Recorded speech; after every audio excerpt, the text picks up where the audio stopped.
அனைவருக்கும் வணக்கம். VIT சென்னை வழங்கும் வாழ்வியல் வழிகாட்டி தொடரில் இன்று வன விழா வாரம்.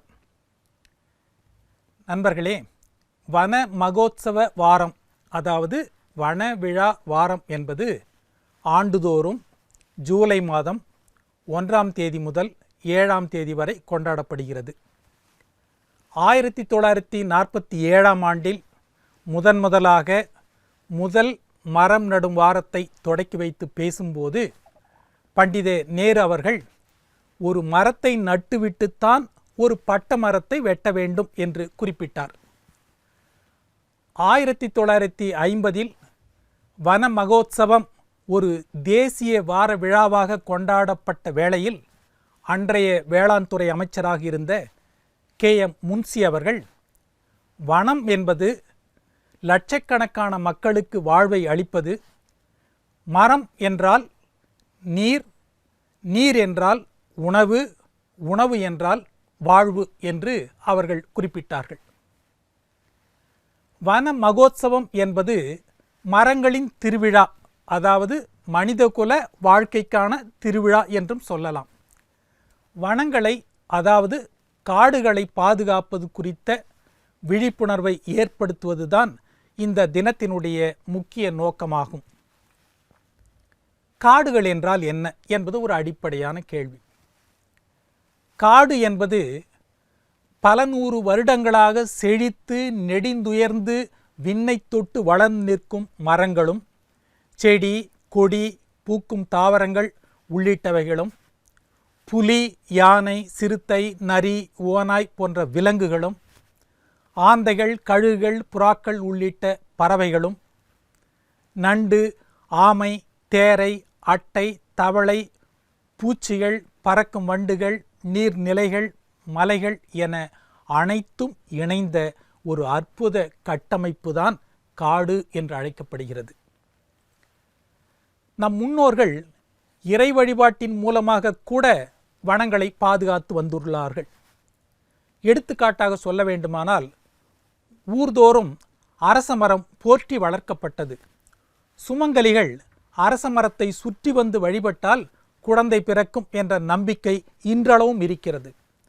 இந்த வழிபாடு அரச மரம் வளர்ப்பதற்கும் மாசுக்களை எதிர்க்கும் பிராணவாயு உற்பத்திக்கும் காரணமாக அமைந்தன என்றால் அது மிக இல்லை.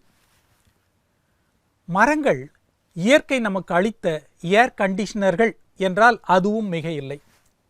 நகரமயமாதல், தொழில் வளர்ச்சி ஆகியவற்றால் ஏற்படும் நச்சு புகைகள், மாசுக்கள் ஆகியவற்றை தூய்மைப்படுத்தும் சாதனங்களாகவும் மரங்கள் இருக்கின்றன. உயிரினங்களுக்கு தேவையான பிராணவாயுவை வனங்கள் வழங்குகின்றன. மண் அரிப்பை தடுத்து நிறுத்துவதுடன் மண் வளத்தை அதிகப்படுத்துவதும் கூட மரங்களே. புவியியல் நிலப்பரப்பில் 30% அடர்ந்த காடுகள் இருந்தால்தான் உயிர்ச்சூழல் சமன்பாட்டை பெற முடியும். இது ஒரு விதி.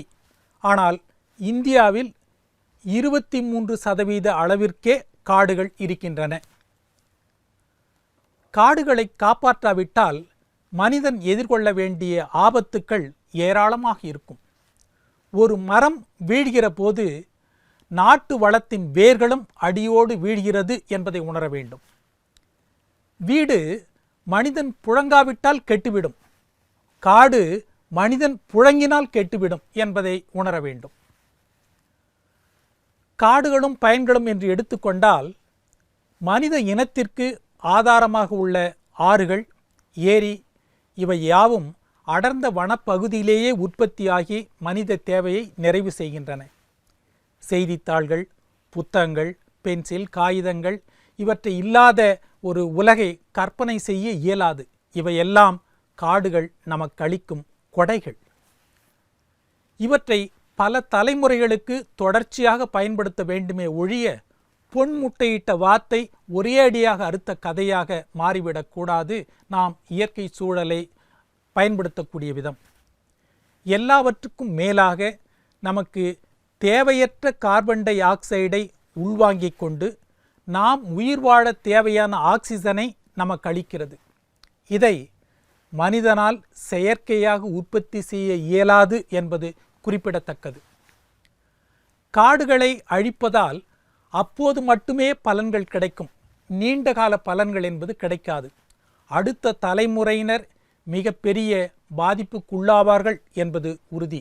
எனவே வனவளம் காப்போம், மனித குலத்தை வாழ வைப்போம். மீண்டும் நாளை சந்திப்போம்.